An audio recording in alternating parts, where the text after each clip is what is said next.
കണ്ണില്ലാത്തവരോട് കണ്ണിൽ ചോരയില്ലാതെ സാമൂഹിക വിരുദ്ധർ. വടക്കാഞ്ചേരി വാഴാനി റോഡിൽ എങ്കക്കാട് റെയിൽവേ ഗേറ്റ് പരിസരത്ത് ലോട്ടറി വിൽപ്പന നടത്തുന്ന കണ്ണു കാണാത്ത കുഞ്ഞുമോനെയാണിന്ന് കണ്ണുണ്ടായിട്ടും കാണാനറിയാത്ത സാമൂഹിക വിരുദ്ധർ ഭംഗിയായി പറ്റിച്ചത്. വലിയൊരു കെട്ട് ലോട്ടറിയിൽ നിന്ന് 50ഓളം ലോട്ടറികൾ മാറ്റി പഴയ ലോട്ടറികൾ കെട്ടിലേക്ക് വയ്ക്കുകയായിരുന്നെന്ന് കുഞ്ഞുമോൻ പറയുന്നു. ഇതിപ്പോൾ പല തവണയായി ആവർത്തിക്കുന്നു. വടക്കാഞ്ചേരി പോലീസിൽ പരാതി നൽകിയതിനെ തുടർന്ന് കേസെടുത്ത് അന്വേഷണം ആരംഭിച്ചിട്ടുണ്ട്. 2000 രൂപയുടെ നഷ്ടമാണിന്ന് സംഭവിച്ചതെന്നാണ് കുഞ്ഞുമോൻ പറയുന്നത്. ഇതടക്കം ഇപ്പോൾ ലോട്ടറി കടയിൽ 7000 രൂപ കടവുമായത്രേ. കുഞ്ഞുമോന്റെ പ്രധാന വിഷമം തന്റെ കയ്യിൽ നിന്നും അറിയാതെ പഴയ ലോട്ടറി എടുക്കുന്നവരെ കുറിച്ചോർത്താണ്. 1-2 പേരെടുത്തതായും കുഞ്ഞുമോൻ പറയുന്നു. ജീവിക്കാൻ മറ്റു മാർഗങ്ങളില്ലാതെ കണ്ണുപോലും കാണാതെ ഉപജീവനം നടത്തുന്ന തന്നെ പറ്റിച്ചവർക്കെതിരെ മറ്റുള്ളവരുടെ നിർബന്ധത്താൽ പരാതി നൽകിയെങ്കിലും പറ്റിച്ചവർക്കെതിരെ ഒരു ശാപവാക്ക് പോലും കുഞ്ഞുമോൻ പറഞ്ഞില്ലെന്നതാണ് വാസ്തവം. ഞാൻ ഇവിടെ കച്ചവടം ചെയ്തുകൊണ്ടിരിക്കുകയാണ്. കച്ചവടം ചെയ്തുകൊണ്ടിരിക്കുമ്പോൾ ഒരുത്തം വന്ന് 5 ടിക്കറ്റ് എടുത്തിട്ട് പറഞ്ഞ് 200 രൂപ വന്നു. എന്നിട്ട് ടിക്കറ്റ് ഒരു 50 എണ്ണം ടിക്കറ്റ് എടുത്തിട്ട് പഴയ ടിക്കറ്റ് ഒരു 32 എണ്ണം ഇതിൽ വെച്ചു.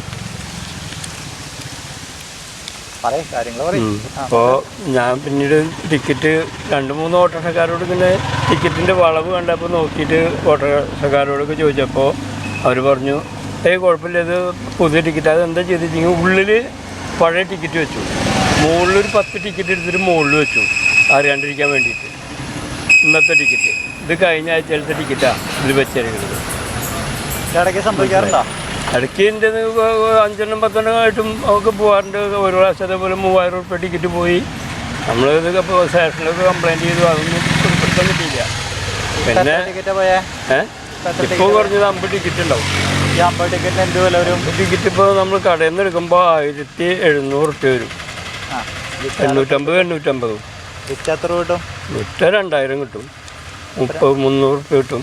2000 കിട്ടേണ്ട ടിക്കറ്റാണ് ഇപ്പോൾ നമുക്ക് നഷ്ടപ്പെട്ടേക്കണേ. 2000 രൂപയുടെ നഷ്ടം ഈ കർക്കിടക മാസത്തിലുണ്ടായി. പരാതി കൊടുത്തോ?